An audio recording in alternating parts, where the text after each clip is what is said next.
사단의 전략 7번째 시간인데요. 신앙생활을 하다 보면 인간의 의지와 하나님의 뜻 중에 어느 것이 우선인가, 이러한 것을 갈등할 때가 참 많습니다. 무슨 말이냐면 그냥 무작정 기도만 해야 되는지 아니면 내가 뭔가를 찾아 나서야 되는 것인지, 이런 것들 있잖아요. 이런 갈등이 2000년 교회 탄생 이후로 2000년 역사 가운데 팽팽하게 이것이 시소게임처럼 왔다 갔다 하면서 논쟁이 되어 왔어요. 그것을 뚜렷하게 규명하는 방법은 사실 쉽지 않다고 봅니다. 어느 누구도. 저는 그런 필요 없는 소모적인 논쟁으로 우리에게 귀한 시간을 허비하지 말고 단지 분명한 것은 우리가 어떤 자세를 취하고 어떻게 하나님을 섬기는 것이 하나님 나라에 유익하며 우리에게 영적으로 유익한가, 이것을 한번 따져볼 필요는 있다는 것이지요. 오늘 사단의 전략 7번째 시간인데 수동적이며 어리석게 만드는 사단의 전략에 대하여 우리가 한번 살펴보려고 합니다.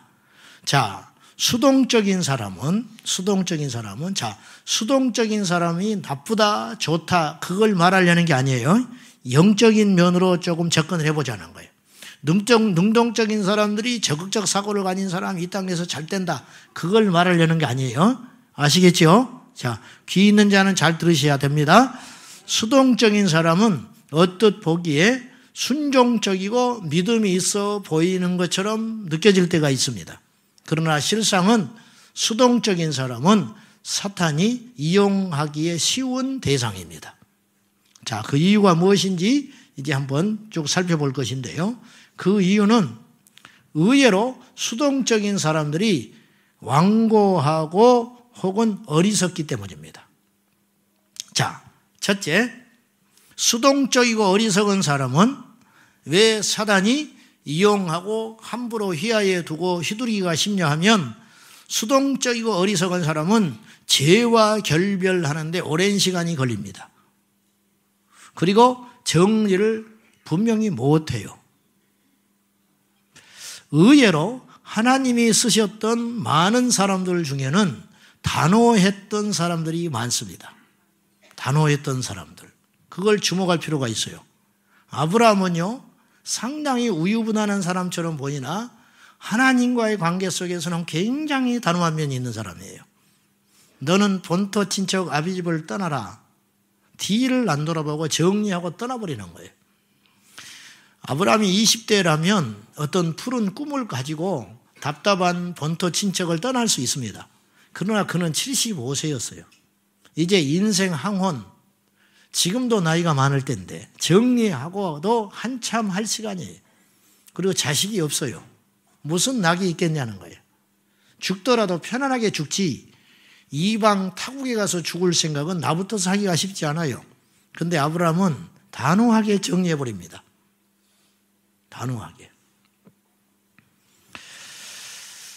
그리고 그의 아들을 하나님께 번제로 드릴 때도 자기 아내하고도 상의하지 않아요. 단호하게 딱 정리해버려요. 오늘 이 말씀이 또 여러분에게 복음으로 드릴지 모르겠는데 주식을 아내하고 상의하지 않고 단호하게 해버린다. 그 사람은 귀신에 쓰인 사람이에요. 그건 단호한 게 아니고 아내하고 상의하지도 않고 단호하게 집을 팔아버렸다. 단호하게 친구 보증을 써줘버렸다. 믿음으로. 그건 바보 멍충이라 그러는 거예요. 그거는 하나님과 아무 상관없는 결단이라.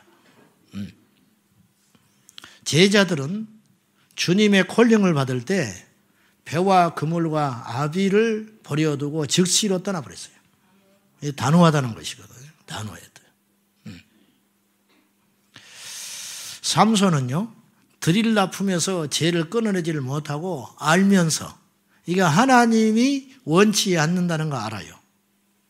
그리고 삼손이 바보가 아닌 이상은 뭐 때문에 이렇게 자꾸 나한테 접근하며 나한테 왜 이 똑같은 질문을 계속 하는지 알았을 거란 말이에요. 근데 삼손은 단호하게 정리를 하질 않아요. 이것이 큰 불행을 가져옵니다. 만사에 기한이 있고 때가 있다 그럽니다. 이건 이제 기회라는 의미인데 구원도 때가 있습니다. 은혜도 때가 있습니다. 그죠? 오늘 은혜 받을 게 있고 내일 받을 은혜가 따로 있는 거예요. 그처럼 우리가 청소년 때 받을 은혜가 있고 나이 먹어서 받을 은혜가 또 있을 거 아니에요. 올해 기도해야 할 제목이 있고 내년에 기도해야 할 제목이 있을 거 아니에요. 만사에 모든 일이 기한과 때가 있다. 이제 은혜 받을 때, 구원 받을 때가 있다고 고린도후서 6장에서 말씀하지 않습니까?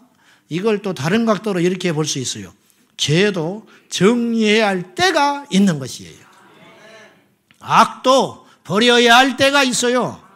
우리가 하나님의 자녀이지만 하나님과 연결되어 있는 약속의 자녀임에도 불구하고 죄를 단호하게 끊어내야 할 시점에서 끊어내지 아니하면 그 죄가 우리를 삼키고 결국은 종말에는 우리가 사망에 이르게 될 것이에요. 이걸 기억해야 돼요. 가인은 하나님의 경고를 받았습니다. 가인이 무슨 마음을 품고 있는지 하나님이 아셨어요. 그래서 죄의 소욕은 너에게 있으나 네가 죄될 마음을 품고 있구나. 그런데 너는 죄를 다스려라. 이렇게 이야기했어요. 네가 지금 네 동생을 죽이려고 하는구나. 그렇게 직접적으로 이야기 안 했지만은 가인과 하나님 사이에는 통하는 게 있었어요. 무슨 생각을 지금 하고 있는지, 무슨 악한 음모를 꾸미고 있는지 안단 말이죠. 그래서 들에 밭에 가자고 먼저 주장한 자가 가인이었어요. 이건 의도된 살인이었어요. 계획살인이지 우발적으로 아벨이 미워서 죽인 게 아니었어요. 먼저 들에 나가자고 제안한 자가 가인이었어요. 그리고 데리고 나가서 틈을 보다가 마음속으로 수십 번, 수백 번 계획하고 실행했어요. 그걸 주님이 아셨어요. 네가 어찌하여 얼굴에 안색이 변해 있냐? 네 제사를 내가 거절했다고? 너에게 죄의 소원이 있는데 그거 하지 말아라. 그거 버려라. 주님이 경고했어요. 하나님이 가인을 사랑했기 때문에. 그러나 가인은 죄를 버려야 할 때 버리지 않았어요. 그리고 가인은 하나님의 심판을 무시받는 거예요. 여러분, 가룟 유다도 하나님께서 수없이 경고했어요. 나중에는 직접적 경고도 했어요. 너희 중에 하나는 마귀니라. 가룟 유다는 알았어요. 나와 함께 손을 넣는 자가 곧 그니라. 나를 팔 자다. 이 정도 했으면 얼마나 더 지시를 해야 돼요. 그러나 가룟 유다는 죄를 버려야 할 때에 버리지를 못했다는 거예요. 이게 수동적인 사람이라. 수동적인 사람. 10년째 술 못 끊고 있는 사람 여기 있죠. 오늘 끊으세요. 술 먹어? 째까는 것들이 벌써 술을 처먹거든요. 이분들은 노련하니까 아멘 안 해버리잖아. 확실히 나이는 못 속이네. 관록은 교회 생활 오래 하니까 눈치만 빨라져가지고 이렇게 되는 거예요. 아직 멀었어요. 아직 멀었어요.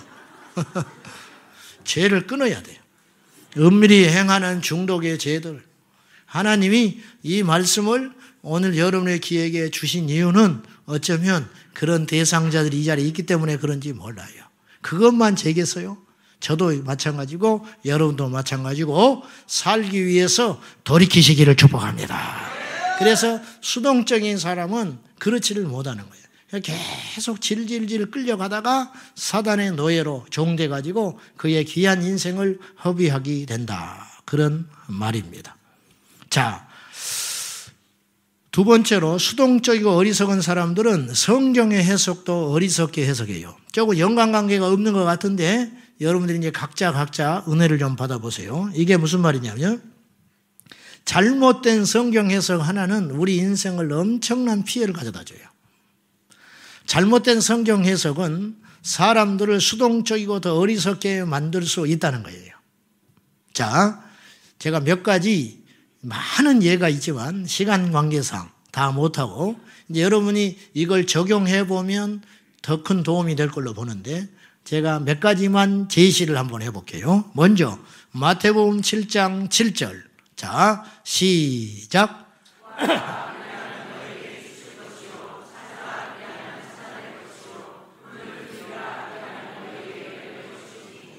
아멘. 자, 이 말씀을 수동적인 어리석은 자들은 어떻게 해석을 하냐면, 보여주세요. 계속. 어떻게 해석을 하냐면 이렇게 그릇되게 해석을 할 수 있어요. 자, 어떤 것이든지 구해라. 그러면 너희는 받게 될 것이다.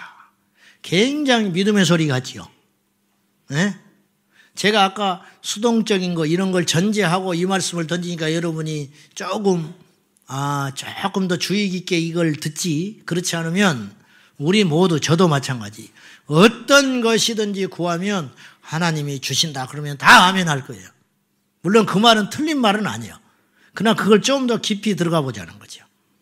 구하라. 그러면 너에게 주실 것이고, 찾으라. 그러면 찾을 것이고, 두드리면 열릴 것이다. 이 말에는 어떠한 진정한 의미로 우리가 해석을 해야 되냐면 하나님의 뜻에 따라 구해라. 그러면 받는다, 그런 뜻이에요.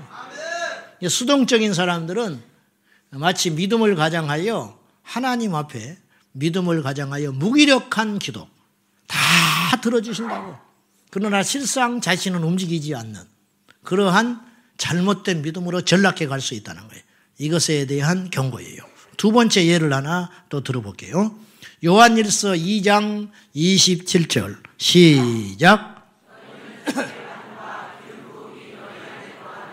아무도 너희를 가르칠 필요가 없고 오직 그의 기름 부음이 모든 것을 너희에게 가르치며 또 참되고 거짓이 없으니 너희를 가르치신 그대로 주 안에 거하라. 자, 이 말을 자칫하면 여러분 이렇게 오해할 수 있어요. 이 말씀 속에 중간에 아무도 너희를 가르칠 필요가 없다, 이 말씀 있죠. 아무도 너희를 가르칠 필요가 없다. 이 말씀을 수동적이고 사단에게 미혹된 사람은 이 말씀을 어떻게 해석할 수가 있냐면 이렇게 해석할 수 있어요. 너는 어떤 사람들로부터 가르침을 받아서는 결코 안 되며 하나님으로부터 직접 배워야 한다. 이렇게 해석할 수 있어요. 이거 굉장히 위험합니다. 여기서요, 셀 수도 없는 이단이 나와버렸어요. 이단들의 특징이 있는데 완고함이에요. 절대 듣지 않습니다. 이단에 미혹된 자들은 듣지 않아요. 부모의 말도 듣지 않고 영적인 은사, 멘토, 그 사람을 전도해서 주께로 인도한 사람 말도 듣지 않아요. 그러면 아무도 너희를 가르칠 필요가 없다. 이 말을 액면 그대로 받아들이면 너희는 이제부터 더 이상 이 말씀을 받은 이상 누구에게든지 가르침을 받을 필요가 없이 하나님과 직접 통하고 계시를 받거라. 이렇게 오해할 수 있는데 사실은 그렇게 해석하면 오류에 빠진다는 거예요. 이 말씀은 이렇게 해석해야 옳다고 봅니다. 당신을 가르칠 어떤 사람도 필요치 않다. 그러나 이제부터 중요한 거예요. 당신은 성령의 계시와 가르침 가운데 있는 교사들과 목자들이 반드시 필요하다. 이 말이에요. 이것도 여러분이 알아야 한다는 거예요. 오늘 이 메시지는 조금 연관성은 떨어져요. 그러나 조금 중요합니다. 설교를 준비하다 보면 스스로 어떤 생각이 들 때가 있냐면 이 내용이 은혜가 되든 안 되든 전달이 제대로 될까 안 될까를 떠나서 중요하구나, 이 메시지가. 그런 생각이 한 20-30번 정도 설교를 준비하다 보면 한두 번 들 때가 있어요. 근데 이 메시지는 그런 생각이 들었어요, 저에게. 그러니까 여러분들이 조금 잘 들었으면 좋겠어요.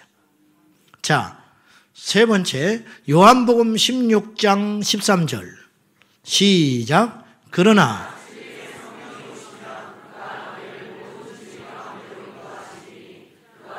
말하지 않고 오직 들은 것을 말하며 장래 일을 알게 하시리라.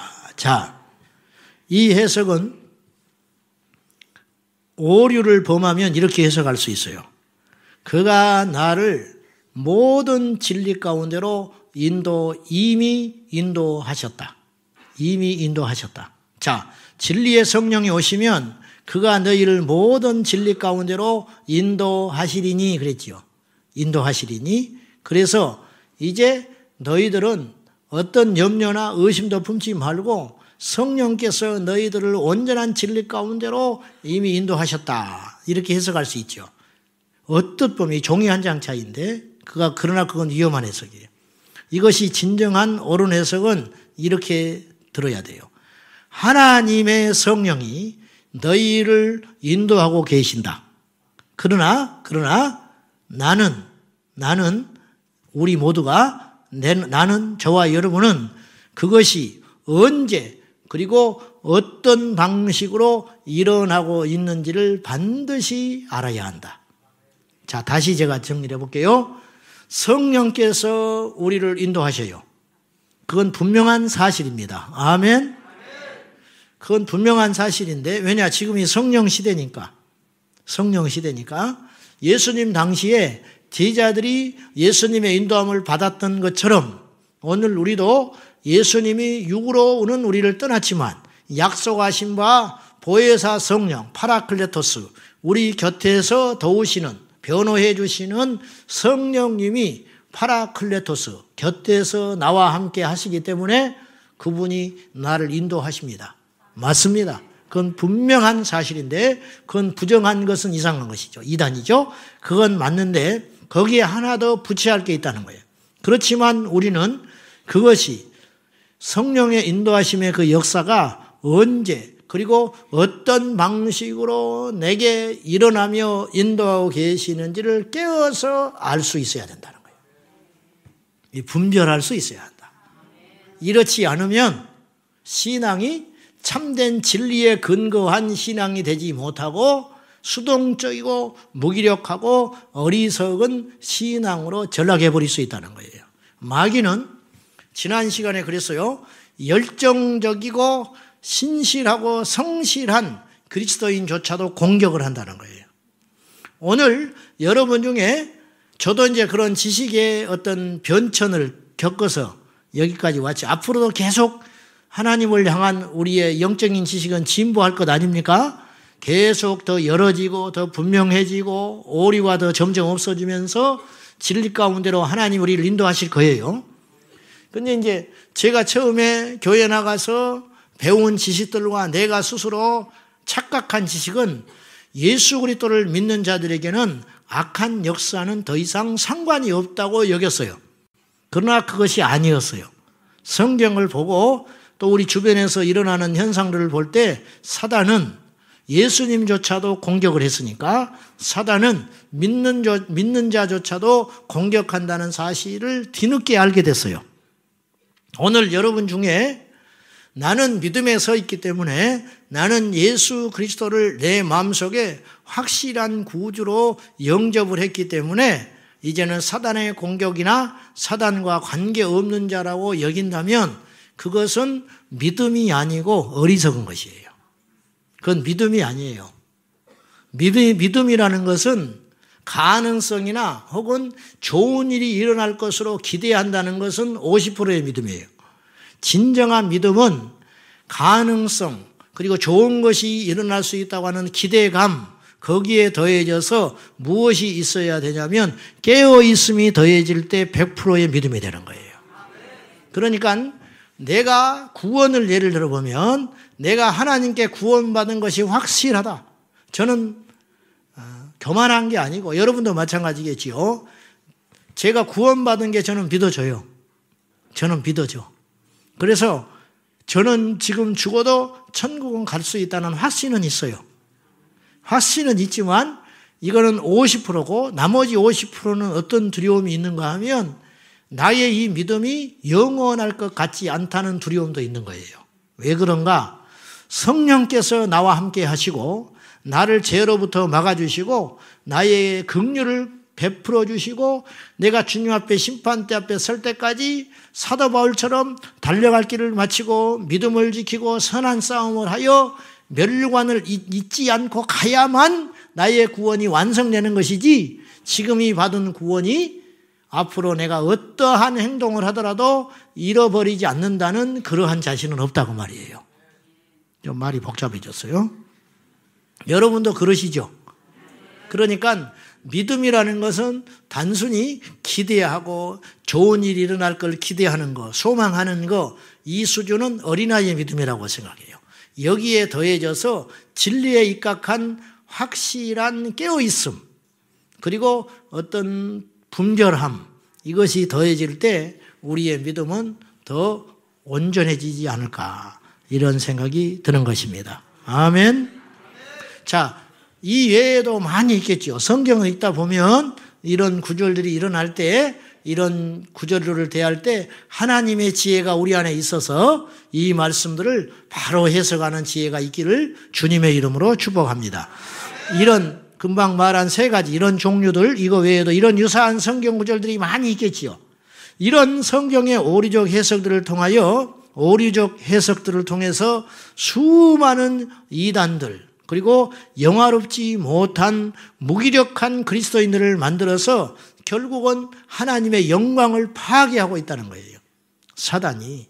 그러니까 겉보기에는 아주 정상적이고 온전한 그리스도인들인 것처럼 보이나 실상은 능력도 없고 응답도 없고 주변에 영적인 영향력도 전혀 없는 그러한 무기력한 그리스도인들을, 수많은 사람들을 양산하고 있다. 사단이. 근데 왜 그렇게 그러한 오류에 빠지게 되냐면 수동적이고 어리석기 때문이라는 거예요. 수동적이고 어리석기 때문에. 어리석다는 것은 이 바보스럽다는 말은 영적으로 볼 때, 성경적으로 볼 때 분별하지 못하는 어리석음. 결국은 분별을 하는 것이 사단과의 싸움에서 승리하는 가장 기초적인 작업이라고 봐요. 분별을 하면 우리가 조금 무기력해도, 우리가 조금 지도가 연약해도, 우리가 그럴 때가 있잖아요. 우리 스스로가 생각할 때 요새 영적으로 나약하고 온전하지 못한 기도 생활이 부족하고 그럴 때가 있다 그 말이죠. 느낄 때. 그렇다 할지라도 일단 어느 정도 분별이 되면 사단의 계계를 깨뚫고 알 수 있다면 그것은 승리할 수 있는 비결은 되는 거라는 거예요. 요한복음 13장에 보면 사단이 가룟 유다의 마음속에 예수님을 팔려는 생각을 집어넣었다고 사도 요한은 오랜 시간이 지난 다음에, 그때 알았으면 사도 요한도 가룟 유다에 대하여 축사를 했다든지 예수님과 함께 뭔가를 했을 텐데 몰랐어요. 예수님의 제자들이 얼마나 무지했냐면 그 당시에 이 중에 한 사람은 마귀니라 해도 전혀 그 말을 못 알아들어요. 그렇지요? 이상할 정도 아니에요? 우리라면 어떡하겠어? 우리는 막 성질이 급하니까 어떤 놈이야? 나는 찾을 것 같아. 예수님이 마귀라고 그랬잖아요. 나까? 나는 그런 마음 없는, 이 중에 한 놈이 이래서 전부 모여봐. 그 성질 급한 베드로가 왜 그렇게 안 했나 이해가 안 가는 거예요. 그죠? 막 칼을 들고 말고도 길을 잘라버리는 사람인데 전부 집합해봐. 너야? 너? 이 중에 하나는 마귀라고 그랬어. 근데 나는 아닌 것 같아. 누구야? 이렇게 해야 정상 아니에요? 영적으로 둔해진 거예요. 영적으로 잠들어 버린 거예요. 정말 더 무서운 건 가룟 유다 자체는 자신이 사탄의 미혹을 받고 있다는 것 자체도 몰랐어요. 그리고 어디서부터 시작됐냐면 가룟 유다는 섭섭함이 들어오면서 왜 예수님은 저 엄청난 능력을 민족을 해방시키는 데 쓰지 않냐고 왜 자꾸 십자가를 이야기할까? 잘못됐다. 그래서 심리학적으로는 예수님이 가룟 유다에게 팔린 게 아니고 가룟 유다가 예수님께 심한 배신감을 느꼈을 거라는 거예요. 예수님과 함께 민족을 해방시키려고 하는 유다는 그런 생각을 품고 예수님을 처음 따라 나섰는데, 그래서 그는 젤로 땅에서 유일하게 12명의 제자 중에 출신지가 다른 젤로 땅, 가슴에 칼을 갖고 다니면서 세리나 앞잡이들을 등에 칼을 꽂는 그러한 행동으로 해방운동을 하는 사람이 가룟 유다였어요. 그 파가. 그냥 그런 목적으로 예수님께 왔는데 자기가 정작 사탄에게 미혹을 받고 있다는 걸 몰랐다는 거예요. 근데 이제 성령의 조명 아래 사도 요한이 요한복음을 기록할 때가 약 30년이 지난 다음에 기록한 거예요. 30년도 훨씬 전에.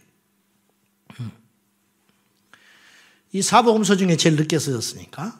그러면 그때서야 사도 요한은 알았어요. 그때 가룟 유다가 예수님을 판 것은 사탄이 미혹을 받아서 그렇게 된 것이다. 이걸 알게 됐다는 거예요. 자, 좀 한 번 더 나가보지요. 어리석음에 대하여 이야기할 때 첫째, 의지에 대한 혼돈이 우리에게 옵니다. 조금 어려운 말 같은데 의지에 대한 혼돈. 아까 제가 서두에 그랬어요. 하나님께서 해 주실 일과 우리가 해야 할 일은 과연 어느 정도의 구분점이 있냐는 거예요. 이것에 갈등이 항상 있다고 그랬죠. 그죠? 언제까지 기도하며 과연 내가 어느 선까지 이것을 해야 되는가? 그거 있잖아요. 그런 거. 이것이 이제 갈등이 빚어진다 그 말이죠. 이것에 대한 혼돈, 이것을 한번 생각해 볼 필요가 있어요. 자, 우리가 이런 말 많이 해요. 하나님께 맡긴다. 그렇죠? 하나님께 맡긴다는 말의 오해를 우리가 좀 규명해 볼 필요가 있어요. 하나님께 맡긴다는 말을 자칫 잘못하면 우리가 자신의 의지를 전혀 사용하지 않은 채 성도들은 어떤 선택이나 결정 그리고 자신의 의지를 사용하는 일을 완전히 중단하는 그것 자체를 하나님께 맡긴다고 착각할 수 있다는 거죠. 어떤 사람이 갑자기 자신의 환경과 상황 속에서 하나님의 일하고 계신다는 걸 믿게 됐어요. 이건 귀한 일이에요. 문제는 그걸 믿게 되면서 이 사람의 신앙의 방향이 잘못돼서 이상하게도 그때부터 점점 자신의 행동에 대하여 무책임해지고 무기력해진 상태로 빠져들 수가 있어요. 그리고 심해지면 자신이 그러한 행동들을 통하여 주변에 어떤 피해를 주고 있음에도 불구하고 인정하지 않으려고 합니다. 인정하지 않으려고 그래요. 그리고 일상의 작은 문제들조차도 스스로 결정하지 못해요. 그는 자신의 뜻을 사람들한테 밝히거나 혹은 어떤 결정을 내리는 것을 주저하게 된다는 거예요. 원래 이런 사람이 아니었어요. 근데 교회를 나오면서 소위 은혜를 받았다고 하더니 어느 날 이 사람의 생활 방식이 그렇게 변해버렸다는 거예요. 하나님께 그리고 맡긴다는 이야기를 자꾸 해요. 그리고 무기력에 빠져서 허우적거리고 있는 거예요. 그 상태가 몹시 염려가 되어서 주변 사람들이 권면을 하지만 이 사람은 고개 숙이고 웃기만 해요. 왜? 너희는 나를 몰라. 이런 뜻이죠. 여기에 그런 분이 있을지 몰라요. 자, 빌립보서 2장 13절을 한번 보여주십시오. 같이 읽어봅시다. 시작. 하나님이시니 자기의 기쁘신 뜻을 위하여 너희에게 소원을 두고 행하게 하시나니, 이 말씀을 아까 적용해서 그릇되게 해석을 하면 이렇게 해석할 수 있어요. 하나님께서 당신을 위하여 소원을 두시고 당신을 대신하여 모든 일을 처리하신다. 이게 어떻게 해석하면 그렇게 볼 수 있잖아요. 너희 마음에 소원을 두시고 행하시는 분이 하나님이시다. 그러니까 내 안에 어떤 그런 생각들이 들어오지 않으면 아무것도 해서는 안 돼. 이렇게 오류적으로 해석할 수 있다는 거예요. 아무런 행동을 하지 않는 것에 대하여 스스로 정당하다고 생각한다는 거예요. 그러나 이 말씀은 그렇게 해석하면 안 돼요. 이 말씀을 옳게 해석하는 것은 이것이라고 생각합니다. 사람은 반드시 어떤 행동을 할 때 그 마음속에 목적과 소원을 두고 행해야 한다. 계획 없이 사는 것은 하나님의 뜻이 아니에요. 왜냐? 우리 안에 하나님께서 어떤 목적과 소원을 주셨어요. 그러면 그것을 이루기 위하여 우리는 하나님께 구체적으로 움직일 수 있어야 한다는 거예요. 이것이 믿음이에요.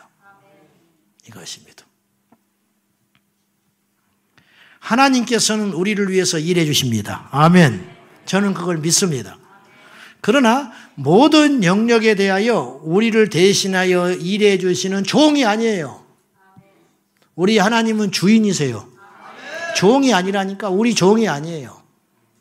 하나님께서는 예를 들어서 직접 마귀를 손보실 수 있습니다. 그렇지요. 뭐 손볼 필요도 없어요. 눈만 한번 크게 뜨면 마귀는 끝장 나버리는 존재예요. 하나님이 손 한번 이렇게 휘둘러 버리면 끝나는 거예요, 사실. 그래요, 안 그래요? 말씀으로 세상을 창조하셨는데 말하실 필요도 없어. 그냥 하나님이 어느 날 마음속에 이거 안 되겠네 그러면 끝나버리는 거예요. 이것들 안 되겠네 그럼 없어져 버리는 거예요. 뭐 야 준비해라 칼을 쳐라 뭐 이럴 필요 없어. 안 그래요? 미가엘 어디 갔냐? 출장 갔냐? 빨리 좀 오라고 그래라. 성가셔 죽겠다. 어째 한 3억 정도 붙여주면 될까? 천사? 좀 작을 것 같아? 좀 불안해? 알았어. 그럼 좀 더 붙여줄 테니까 가서 전화해. 우리 하나님 그런 분 아니에요.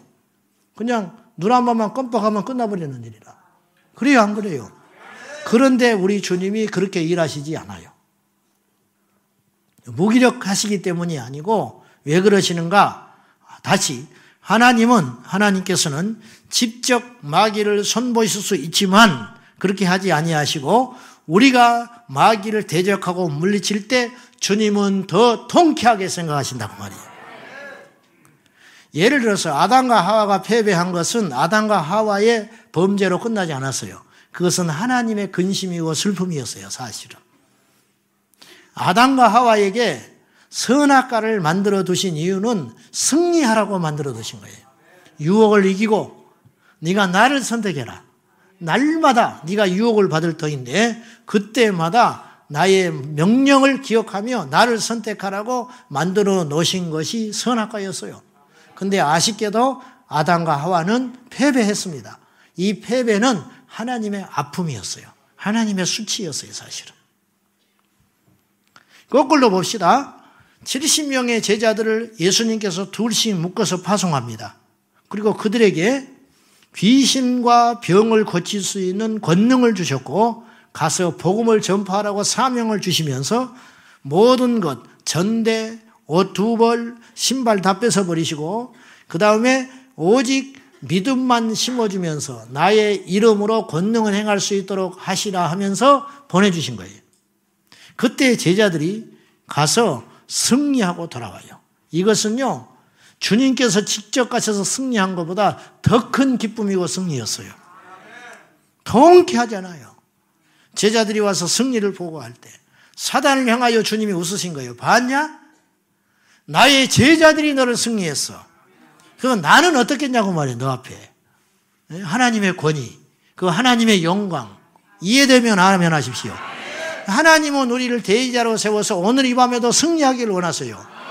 하나님은 오늘 이 밤에도 우리를 세우셔서 우리를 통해서 병이 나가길 원하시고 우리를 통해서 귀신이 나가길 원하시고 우리를 통해서 무기력한 자들이 힘을 얻기를 원하신다고요. 이것이 하나님께 영광이 되는 거예요. 이보다 크고 놀라운 일이 어디가 있습니까, 여러분? 안 그래요? 하나님의 피조물인 우리가 멋지게 승리하여 하나님께 영광을 돌린다? 엄청난 일이지요. 근데 이걸 하지 않는다는 거예요. 사단에게 속아서 하나님의 뜻 하면서 무기력에 허우적거리고 있다는 거예요. 수동적이고 어리석은 사람들은 어떤 상황에 대하여 대처할 능력을 상실하게 됩니다. 다윗이 골리앗과 전쟁하러 갈 때 골리앗이 기도하지 않았어요. 무슨 말인지 아시죠? 골리앗이 40일 동안 고래고래 소리 지르면서 이스라엘의 군사들을 농락하고 있을 때 다윗이 가서 내가 금식 좀 하고 올게. 내가 기도 좀 하고 하나님이 골리앗과 싸우러 가라 하면 내가 갈게. 안 그랬어요.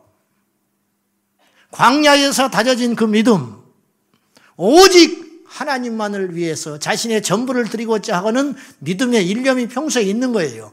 그때 딱 걸려든 거예요. 골리앗이 그냥 나가버리는 거예요.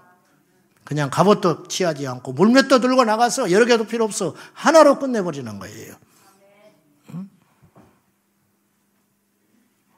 예수님께서 겟세마네 동산에서 기도하실 때 하나님이 침묵하셔요. 하나님이 응답하지 않는다고요. 그 날마다 응답하셨던 하나님이 하늘에 계신 그 아버지가 아들 되신 예수께서 겟세마네 동산에서 피 흘려 기도함에도 불구하고 우리 주님은 응답하지 않으셨어요. 그러면 예수님께서 어리석으셨다면 이 표현 자체가 경망스러운 말이지만은 주님이 말씀하지 않으니까 내가 십자가는 다음에 져야겠다. 그러지 않으셨다는 거예요. 주님은 십자가를 지셨습니다. 우리가 때로 이런 이야기를 해요. 기도할 때 다른 것으로 응답하신다. 우리가 구하는 대로 응답하시기도 하시고 다른 것으로 응답하시고 더 좋은 것으로 응답하시고 때로는 응답하지 않는 것도 응답이다. 이런 표현 하지요. 네, 우리가 기도에 대해서 배울 때 이런 걸 배우잖아요. 응답하지 않는 것도 응답이라고. 그런데 정확히 이 말을 표현을 해보면 응답이 없는 것도 응답이라는 뜻은 하나님께서 이미 그 응답하지 않는 것은 하나님께서 이미 나에게 주신 믿음의 의지를 가지고 결단하고 행하라는 뜻이에요. 결단하고 행하라.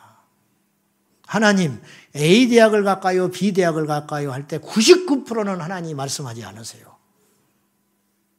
네가 결정해라. 그 대신 네가 결정한 다음에 네가 충분히 그것을 감당할 수 있어야 한다. 그렇게 이야기하시는 거예요. 태국에 선교 가려고 우리 청년들이 지금 이제 다음 주 화요일 날 갑니다. 태국 선교를 갈까요? 말까요? 계속 기도했어. 응답이 없어. 그래서 계속 기도만 하고 있는 사이에 갔다 와버렸어.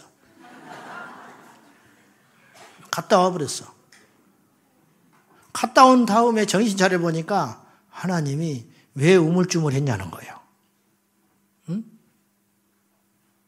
우리 친구들 중에 지금 40몇 명 중에 하나님의 음성과 계시를 듣고 갑자기 기도하는데 태국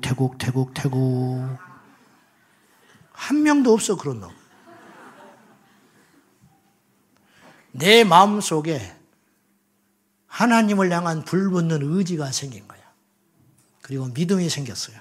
나는 거기를 갈 수 있고 가면 하나님께서 뭔가 나를 통해서 일하실 것 같은 기대감이 생기고 필요한 물질도 채워질 것 같은 생각이 확 들어오는 거예요.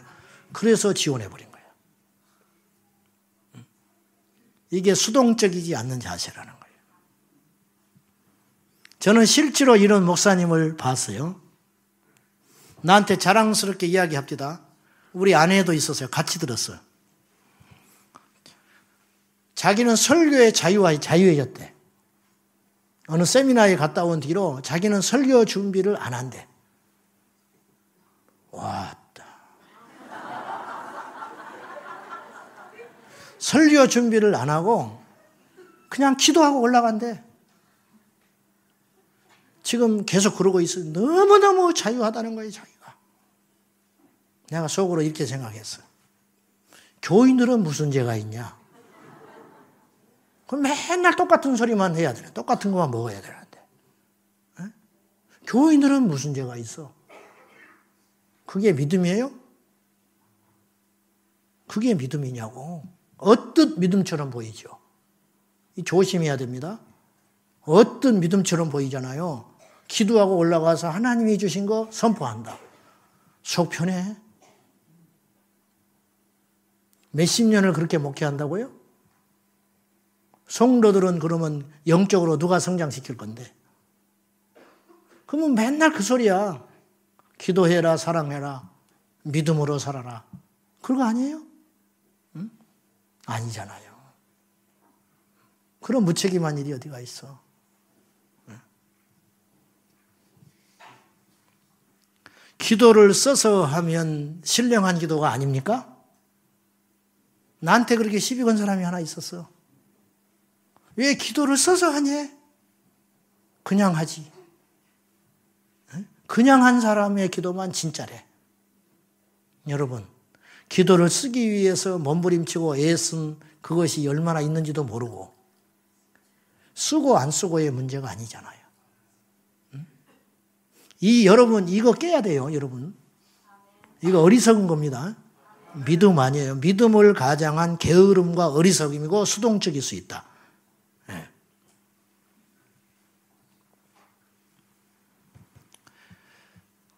오늘 정심을 주님 짜장면을 먹을까요? 볶음밥을 먹을까요?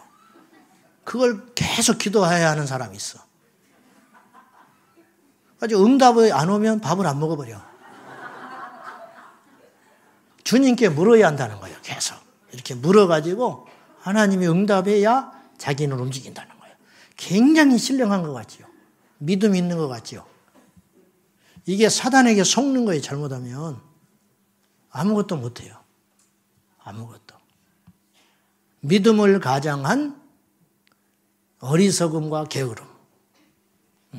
이 사단의 마수에 걸려서 그 귀하고 귀한 세월을 헛되이 낭비하지 말아야 한다는 것이죠. 하나님은 네 내키는 대로 해라는 거야. 어제 볶음밥 먹었으면 오늘 짜장면 먹고, 짜장면 며칠 먹었으니 물렸으면 볶음밥 먹고, 그것이 하나님께서 우리에게 주신 믿음의 행위라. 믿음의 행위. 자, 한 가지 더. 첫째는 의지에 대한 혼돈. 이걸 잘 분별하라 그 말입니다. 아멘? 다시 한번 따라해요. 중요하니까. 의지에 혼돈을 하지 말자. 아시겠죠? 의지를 혼돈하지 마세요. 의지를 혼돈하지 말아라. 우리 청년들이 잘 들어야 돼. 우리 청년들이 반드시 내가 세 가지 중에 하나는 하라고 그랬어. 알았지요? 뭐예요? 첫째가 잊어버렸어? 공부를 하든지 돈을 벌든지 기도를 하든지 그냥 와서 자빠져 있다. 그냥 자빠지는 걸로 끝나는 거야. 가지고 뭐라고 물어보면 아니 하나님이 응답할 때 기다리고 있다는 거야. 이미 하나님은 응답했어. 이마에서 땀 흘리고 일하라고. 이미 이 셋 중에 하나. 아멘? 그냥 미리 이야기하는 거예요. 태국 선교 갔다 와서도 교회 와서 계속 할 일 없이 빈둥빈둥 했다. 죽을 줄 알아. 그때는. 지금이야 내가 봐주는 거예요. 태국 갈 거 준비하느라고 모여서 뭣도 하고 그러니까 내가 봐주지. 할 일 없이 대낮에 와서 또 빈둥거리고 뭐 기도 한 5분 하고 올라가서 한 1시간 또 헛소리하고 자빠져 놀다가 또 점심때 되면 어디 꼽사리 껴가지고 밥이나 얻어먹을 데 없는가 이렇게 돌아다니고 눈이 그때는 커져가지고 그러지는 않지만은 그랬다. 그럼 끝장나는 거예요. 그날로. 그러기만 해봐. 자, 의지에 대한 혼돈. 두 번째는 고생과 고난에 대한 혼돈을 마귀가 우리를 하도록 해요. 십자가는 죽음이고 고난이지만 고생은 아니에요. 제가 이제 고생과 고난이라는 말을 구분을 해버리는 거예요. 알기 쉽게. 그 말이 그 말이겠지만 고생은 어리석은 결정에 대한 결과예요. 아시겠습니까? 고난은 십자가의 영광과 함께 따라오는 보너스인 것이고 고생은 어리석은 결정에 따른 내가 치루어야 할 결과이다. 그러니까 고난과 고생을 구분할 수 있어야 돼요. 자, 악령들이 만들어낸 고생이 있어요. 악한 마귀가 만들어낸 고생. 그리고 하나님께로부터 오는 영광스러운 고난이 있어요. 이것을 구분할 수 있어야 돼요. 파송된 70명의 제자들, 조금 전에 말한 2명씩 파송받은 70명의 제자들은 충분히 먹었습니다. 충분히 입었습니다. 충분히 머물렀습니다. 안전하게. 가서 너희를 환대하거든 그곳에 축복을 하고 거기서 머물러라.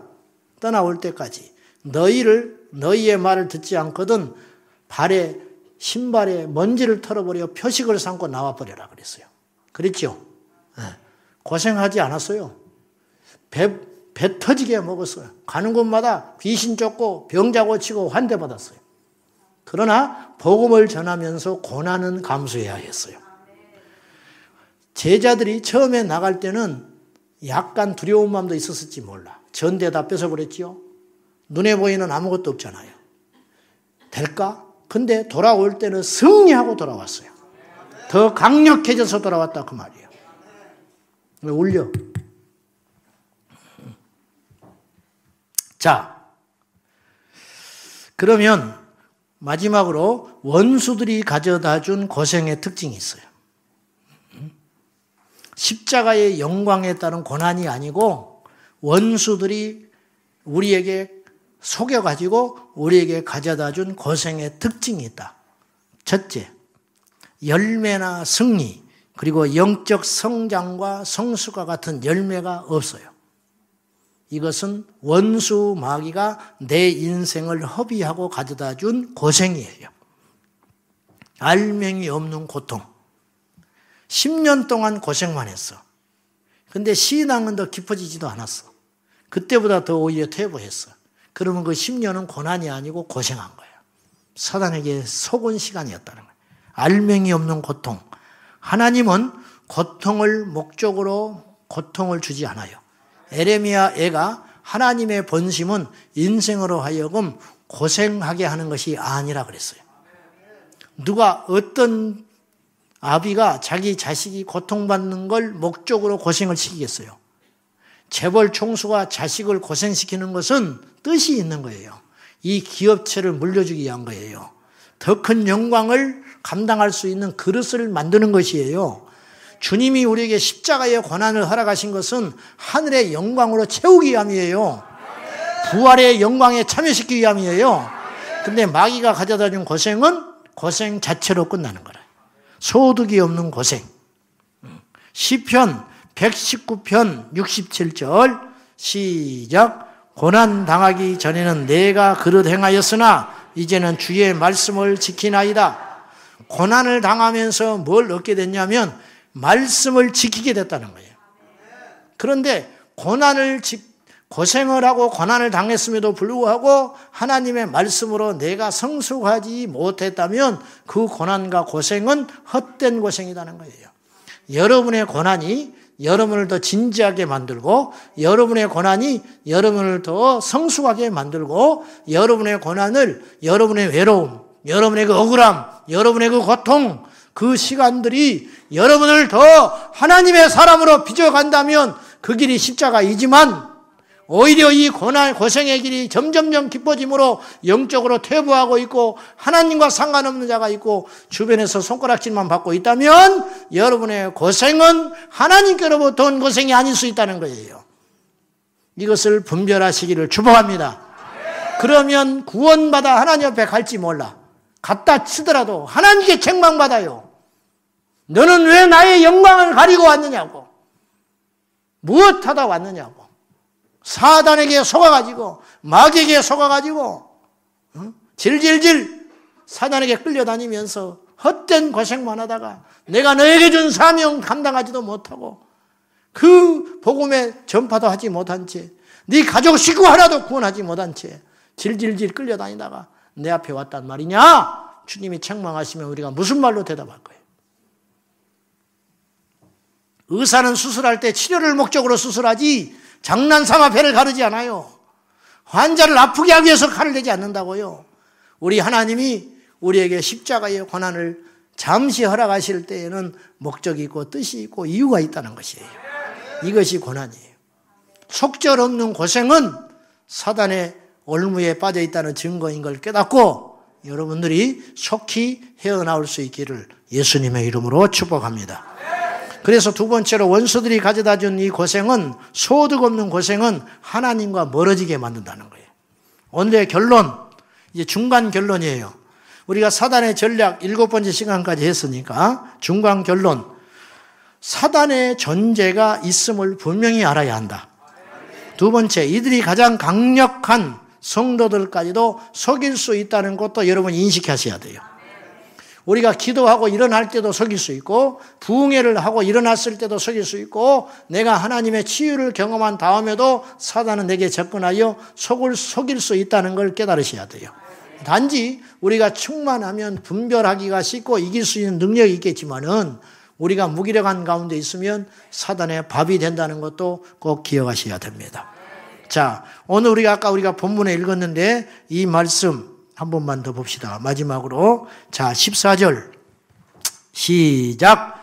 이것은 이상한 일이 아니라 사탄도 자기를 광명의 천사로 가장하나니 가짜 거짓 사도가 있는 것이 이상한 일이 아니다. 심지어는 사단이 광명의 천사로 가장하기도 한다. 자, 여러분, 열정적이고 신실한 그리스도인조차도 사탄은 타겟으로 삼는다 그랬어요. 그리고 속을 수 있다 그랬어요. 제가 분명히 이단이 거기서 나온다 했지요. 그러면 봅시다. 사단이 영적 존재지요. 사탄이 영적 존재, 천사도 영적 존재, 영물. 그래서 우리 눈에는 안 보이는 거예요. 특별한 영혼을 빼놓고는. 그러면 사단이 영물이고 천사도 영물인데 인간도 사실은 영적 존재인데 아무튼지 이 사단이 천사로 가장한다고 그랬지요. 그러면 환상을 볼 수 있어야 돼요. 예? 환상을 봐야 광명의 천사를 볼 수 있을 거 아니에요. 그럼 환상을 본다는 것은 나름대로 믿음의 깊이가 있다는 사람이에요. 그렇잖아요. 환상이 쉽게 보여지는 현상은 아니잖아요. 그러면 천사가 가장하여 사단이 가장하여 광명의 천사로 둔갑하여 나타나는 것을 볼 정도라면 열정적이고 기도하는 그리스도인일 거라는 거예요. 문제는 이걸 분별하지 못한다는 거예요. 그러므로 안전지대는 없다. 이 강단도 안전하지 않아요. 어떤 기도원도 안전한 곳이 없어요. 오직 안전한 곳은 한 곳밖에 없는데 예수 그리스도 품밖에 없는 거예요. 이걸 전제하고 우리가 두렵고 떨림으로 평생을 살얼음판 걷는 심정으로 한 걸음 한 걸음 살아가는 것이 지혜로운 것이다. 그래서 사단이 활발하게 활동할 수 있는 자리와 기회를 주지 않기 위해서 이들이 활동하기 위해서 반드시 필요한 조건과 환경을 우리가 알아야 한다는 거예요. 그래서 지금 사단의 전략에 대해서 우리가 하고 있는 거예요. 하나님에 대한 지적인 지식과 성령의 능력 안에서 우리가 어떻게 하면 주님과 연합하여 이 사단의 계기를 알고 승리할 수 있을까? 이 시대를 우연히 지나가는 걸로 보지 말고 이 시대의 어둠의 역사가 어떤 작업들을 펼치고 있으며 우리 교회를 어떻게 공격하고 있으며 우리 신앙 공동체를 어떻게 파괴하려고 하고 있으며 우리 가정을 어떤 음모를 가지고 접근하고 있는지 오늘 이 시점에 나를 향하여 사탄은 어떤 전략을 꾸미고 내게 다가오고 있는지 이것을 분별하는 능력과 지혜들이 저와 여러분에게 활짝 열리시기를 예수님의 이름으로 축복합니다. 수동적이고 어리석은 자가 되어서 사탄의 휘하에 있지 말고 속히 빠져나와 하나님이 내게 주신 믿음의 전신갑주로 쟁취하고 승리하고 힘있게 나가시기를 예수님의 이름으로 축복합니다. 할렐루야. 기도하겠습니다. 하나님 아버지, 우리에게 하나님의 전신갑주를 입혀주시사 오늘도 우리 삶에 때로는 십자가의 고난이 있고 우리 삶에 어려움이 있지만은 절대로 포기하거나 무너지거나 물러서지 아니하고 예수의 이름으로 무장하여 승리하는 예수의 사람들이 되게 하여 주시옵소서. 오늘 말씀으로 우리의 심령을 조명받아서 우리가 이러한 자들은 아닌지 우리가 이런 속임에 있지는 않는지 우리가 깨닫고 결단하여 이 밤을 기점으로 자유하게 하여 주시고 승리하게 하여 주시고 누리게 하여 주시고 쫓게 하여 주시옵소서. 예수님의 이름으로 기도하옵나이다. 아멘.